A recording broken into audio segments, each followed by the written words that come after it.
Every party needs that perfect queso dip, and I'm here to show you how to do it. Hi, I'm Becky from thecookiericky.com, and I love cheese recipes, especially an easy cheese dip that is sure to please.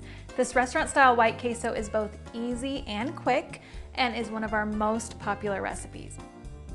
People cannot seem to get enough of this restaurant-style queso that is just like the queso dip that you might find at your local Mexican restaurant. Super simple, so let's get started. We're gonna start by chopping up white American cheese that you get at your deli counter. Now this is important that you get deli counter cheese, and we're just gonna chop it into cube slices.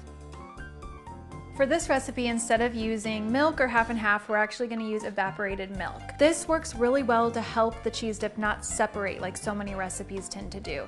Evaporated milk has less moisture, less water, so therefore it's less likely to separate.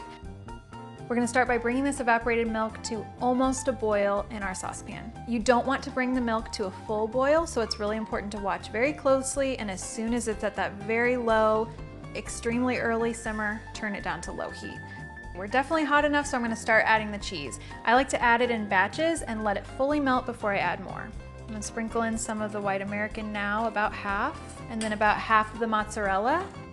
And then I'm just gonna stir until it's fully melted, and then I'm gonna add the rest of the cheese. This is the part of the recipe where sometimes people have trouble with separation. I really think that's due to using half and half or heavy cream or milk instead of the evaporated milk. Every time we use evaporated milk, we don't have any kind of problem. Less moisture equals less separation. So if you are having that problem, try evaporated milk. It works every time.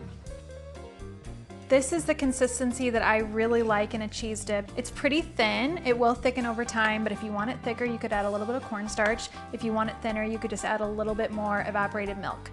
At this point, we're gonna add in our spices and our jalapenos. This recipe is pretty simple. I use chili powder, nutmeg, and red pepper flakes.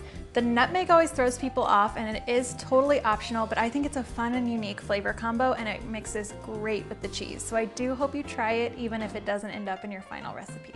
We also added in some chopped jalapeno, and I think that adds just the right amount of heat without being way too spicy for every guest at the party. At this point, you can serve as is, or if you want to kick things up a notch, we like to pour into an oven-safe dish and broil for a couple minutes until that cheese bubbles and melts and gets golden brown on top. Then you're ready to serve. We use this queso dip on everything from fajitas to nachos to tacos. I also link to all of that on the site, so be sure you check it out. But this is our very favorite cheese dip, and I hope you check it out soon. Hop over to thecookiericky.com for the full details.